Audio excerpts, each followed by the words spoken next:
Gabos, Marhay na Kapistahan, Bueva, Viva Nuestra Señora del Carmen. Sa ating mga kagalang-galang na panamuhin, Gobernador ng Lalawigan ng Catanduanes, kagalang-galang Patrick Asanza, kinatawan ng Lalawigan ng Catanduanes sa mababang kabulungan ng Kongreso, Congressman Eulogio Rodriguez, punong bayan ng Bayan ng Bika, Mayor Jennifer Tuplano, sa ating pangalawang punong bayan ng Bika, Vice Mayor Eleuterio Bongtarin, sa sangguniang barangay ng Barangay Tampungon sa pangunguna ni punong barangay Borromeo June Ocray Jr., gayon din sa aking mga kapwa lider kabataan ng sangguniang kabataan sa pangunguna ni SK Chairwoman Clarice Macy Manlangit, sa ating kura paroko, mga panauhing pandangal, asin sa gabos ng mamamayan ng Barangay Tambungon, muli marhay na baggi po sa ito gabos.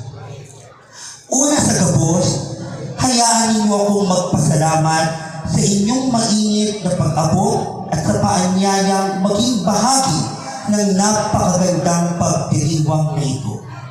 Bilang SK Chairman ng Barangay North Taanghari, lungsod ng Taguig, dakulang karangalan po para sa akin na makasama ninyo sa pagdiriwang ng kapistahan ng ating mahal na patrona, ang Our Lady of Mount Carmel. Diyos mabalos po sa inyong pagmamahal, pagtitiwala at bukas na pagtanggap. Bago ko po ipagpatuloy ang aking mensahe, bagamat ngayon pa lamang po ninyo ako nakikita at naririnig, hayaan ninyo po akong magpakilala ng kaunti. Ako po si John Paul J.P. Tolhin, o mas kilala at kasalukuyang SK Chairman ng Barangay North Taanghari, lungsod ng Taguig. Ako po ay anak ni Eden Tolhin, o mas kilala ng ilan bilang Inket. At ako rin po ay apo ni Papay Amado Flower Almanza Tolhin at Mamay Trinidad Trini Robles Tolhin. Bagamat sa Taguig po ako lumaki at kasalukuyang nanunungkulan, hindi ko kailanman kinalimutan ang aking pinagmulan. Ipinagmamalaki ko pong ang dugong Katandungano ay dumadaloy sa aking puso. Kaya ngayong gabi, hindi lamang po ako narito bilang isang panauhin o bilang isang lingkod bayan. Narito rin po ako bilang isang apo, bilang anak ng Catanduanes na taos-pusong nakikiisa sa pagdiriwang ng Barangay Tambungon. Mga minamahal kong kababayan, ang kapistahan ay hindi lamang tungkol sa mga ilaw na nagbibigay liwanag sa ating paligid. Mas mahalaga ang liwanag na binubuksan nito sa ating mga puso. Hindi lamang ito tungkol sa musika, palaro o salo-salo.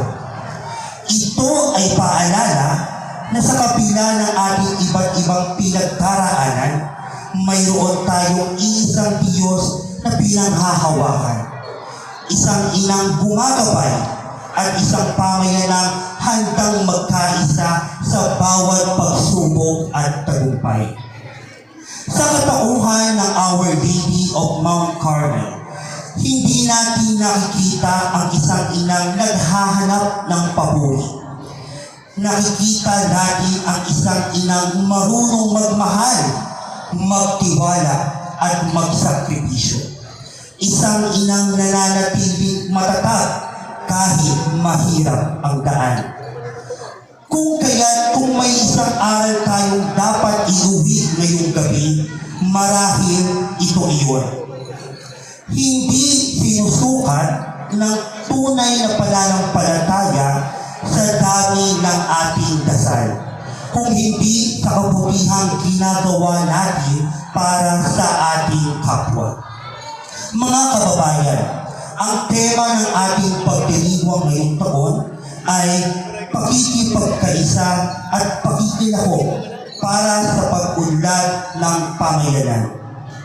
Napakaganda ng temang ito dahil ipinapaalala nito na ang pag-unlad ay hindi nagsisimula sa mga gusali. Hindi nagsisimula sa pondo. Hindi nagsisimula sa mga proyekto. Nagsisimula ito sa tao. Kapag ang isang tao ay marunong makinig, marunong umunawa, marunong magpatawad, at marunong tumulong, nagsisimula ang tunay na pag-unlad. Bilang isang kabataan at lingkod bayan, marami na rin po akong natutunan sa paglilingkod. Natutunan kong ang pinakamahalagang posisyon ay hindi ang nasa unahan ng entablado, kung hindi ang taong handang tumayo sa gitna ng kanyang komunidad upang makinig sa hinaing ng iba, umalalay sa nangangailangan at magsilbi ng walang hinihintay na kapalit. Dahil sa huli, ang lider ay hindi kinikilala sa haba ng kanyang titulo, kung hindi sa lalim ng kanyang malasakit. Sa ating mga magulang, Diyos mapalos sa walang sawang pagmamahal at paggabay. Sa ating mga nakatatanda, salamat sa mga aral na patuloy ninyong ipinapamana sa susunod na henerasyon. Sa ating mga kabataan, gusto kong sabihin ito mula sa aking puso. Huwag natin hintayin ang kinabukasan para maging pag-asa ng ating bayan. Simulan natin ito ngayon. Maging mabuting anak, maging mabuting kaibigan, maging mabuting mamamayan, at higit sa lahat, maging taong marunong magmahal sa Diyos at sa kapwa. May kasabihan na ang isang walis tingting ay madaling mabali. Ngunit kapag ito ay pinagbuklod-buklod, nagiging matibay. Ganyan din po ang isang barangay. Kapag tayo ay nagkakaisa, nagtutulungan, asin nagmamalasakit sa lambang saro, waraning pagsubok na daita malalampasan. Waraman ni pangarap na daita maaabot. Bago akong magtapos, nais kong mag-iwan ng isang tanong. Pagkatapos po ba ng kapistahang ito, ano ang may iwan natin sa ating mga puso?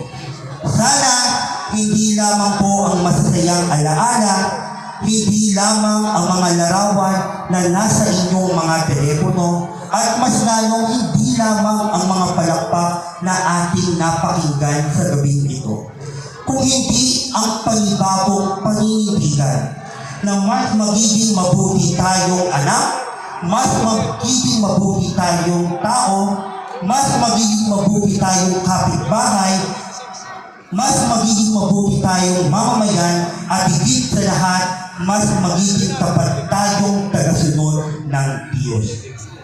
Sa gabay po ng ating Our Lady of Mount Carmel, naway patuloy niyang pagpalain ang bawat tahanan, bawat pamilya, at ang buong barangay Tampungon. Naway manatili sa ating mga puso ang pananampalataya, ang pag-asa, at ang pagmamahal sa isa't isa. Patapos kita sa pagtutulungan, patapos kita sa pagseserbisyo, patapos kita sa pagtubod sa Diyos. Marhay na kapistahan po sa Indugabos, Viva Nuestra Señora del Carmel, Diyos mabalos po, asin mabuhay ang barangay Tampungon, ang Banuaan Canbiga, asin ang bilog na probinsya Catanduanes, mabuhay kitang Gabos, asin Diyos Dito na lamang po mabalos. ang Maraming pagbablog. salamat. Welcome to my channel. I'm Newton Vlog. Thank you. Bye-bye. Maraming salamat po.